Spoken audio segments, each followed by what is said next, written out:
British शासकों से देश को आजादी दिलाने में अपना सब कुछ न्यौछावर कर देने वाले अमर बलिदानियों की यादों को संजोने और उन्हें श्रद्धांजलि अर्पित करने के लिए निर्मित संजय प्लेस स्थित शहीद स्मारक अब नए लुक में नजर आएगा। जी हां, अमर बलिदानियों की गाथा पर तैयार किए गए लाइट एंड साउंड शो को अब यहां नियमित रूप से शुरू किया गया है। यहां हर दिन 20 से 22 मिनट के 2 शो होंगे। मंगलवार को प्रीमियम शो से शुरुआत हुई, जहां मंडलायुक्त आगरा शैलेंद्र सिंह, प्राधिकरण उपाध्यक्ष अरुण मौली और भाजपा विधायक पुरुषोत्तम खंडेलवाल ने शहीदों की याद में बनाई गई डॉक्यूमेंट्री देखी और उसके बाद संगीत की धुन पर डांस करता वाटरफॉल देखा। डॉक्यूमेंट्री में 1897 से लेकर 1942 और 1947 की लड़ाई को शब्दों में पिरोकर दर्शाया गया। इस दौरान आगरा से जुड़ी आजादी के अहम पहलुओं को भी प्रमुखता से इस फिल्म में दर्शाया गया, जिसमें आगरा के अहमदपुर तहसील से लेकर बरहन स्टेशन पर हुए बम ब्लास्ट और गोलीकांड को भी शामिल किया गया।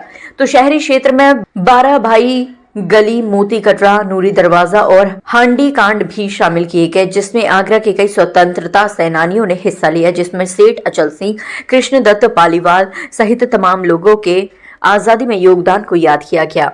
इस लाइट एंड साउंड शो के लिए आम लोगों को 100 रुपए देने होंगे, जिसमें वीडियो से लेकर वाटरफॉलिंग शो शामिल है, जबकि सुबह 8 बजे तक शहर के लोगों के लिए टहलने के लिए फ्री रहेगा, जिसके बाद शाम 6 बजे तक 20 रुपए किराया होगा। शो के लिए जहां इंडियन के लिए 100 रुपए शुल्क रखा गया है, तो वहीं विदेशियों के लिए इसका टिकट 500 रुपए होगा।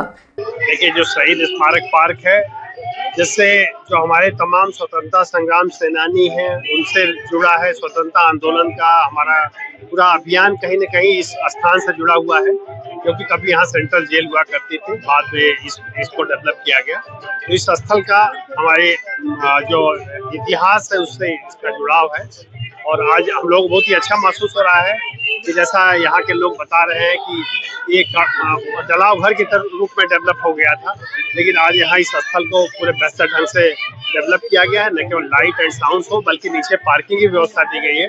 जैसे संजय प्लेस में जो लोग भी आते हैं उनके लिए एक पार्किंग का भी स्थल यहाँ उपलब्ध हुआ है और निश्चित रूप से इस स्थल पर आकर हम अपने उस जो स्वतंत्रता संग्राम सेनानी है, जो शहीद है हमारे, या जिन्होंने इन जेल में आत्मा सही है, उनके बारे में इतिहास की हमें जानकारी होगी, क्योंकि कहा जाता है कि जो अपना इतिहास भूल जाते हैं खुद इतिहास बन जाते हैं। तो अवसर होता है कि हमको अपने इतिहास को याद रखना है, क्योंकि भूत में जो भी गलतियां हुई हैं वो दोबारा गलतियां ना हो और हमारा देश तरक्की करे।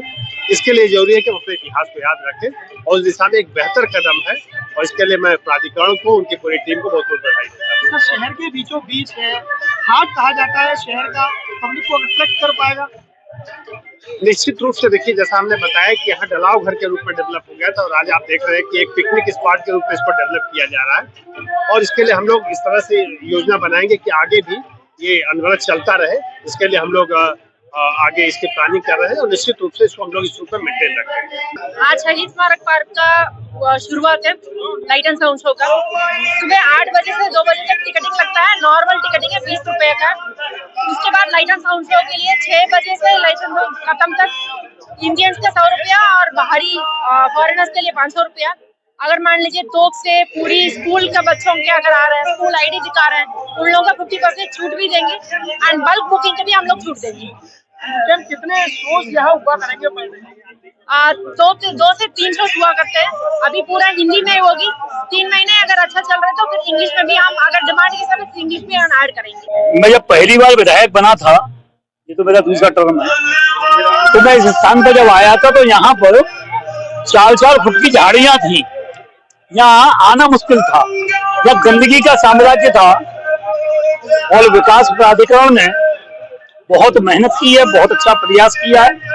मैं विकास प्राधिकरण के अध्यक्ष हमारे कमिश्नर साहब, डीसी साहब, इनको बधाई देता हूं कि उन्होंने आगरा के लोगों के लिए एक अच्छा स्थान बनाकर दिया। पहले अच्छा था ये, लेकिन शुरुआत में हो गया, उसके बाद खराब हो गया।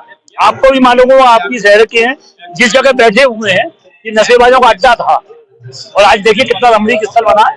मैंने डीसी साहब से भी आग्रह किया है कि यहाँ कुछ खान पान के स्टॉल भी लगे और जो अपने आदर्श नंदन गुप्ता जी के द्वारा जो पटकथा लिखी गई है, कम समय में लिखी तो बहुत अच्छी है, लेकिन अधूरी है।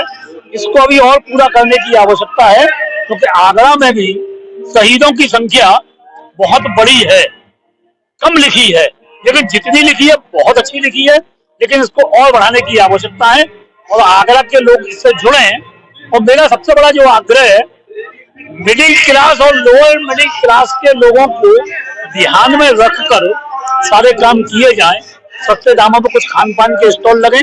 हमने पालीवाल पार्क में भी इसके लिए योजना तैयार की है, तो वहां पर एक चौपाटी के रूप में उसको विकसित करना था, लेकिन कुछ भैया पर्यावरणविदों ने आपत्ति कर दी कि यहाँ नहीं होना चाहिए कुछ भी। लेकिन मैं समझता हूँ कि आने वाले समय में पालीवाल पार्क भी एक बहुत अच्छा स्थान बनेगा और बना भी है। विकास प्राधिकरण ने योग केंद्र वगैरह पर काफी अच्छे बनाए हैं और साथ में जो वहाँ लाइब्रेरी है जिसका नामकरण नाम बदल गया है, लोकतंत्र सेनानी स्वर्गीय अधीश भटनागर जो हमारे बहुत बड़े राष्ट्रीय लेखक हैं, उनकी स्मृति में उनका नाम रख दिया गया है।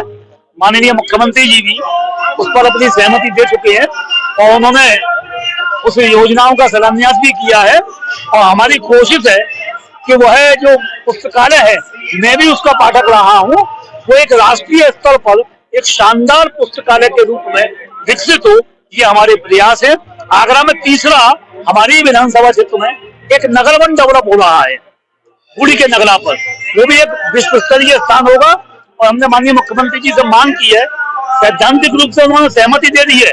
नाइट सफारी, आपको मालूम है कि नगला बूढ़ी के नगर वन से लेकर और कीचम तक पूरा जंगल ही जंगल है, वहां उसको विकसित कर सकते हैं। और मैं समझता हूँ कि आगरा अब विकास की ओर तेजी से बढ़ रहा है।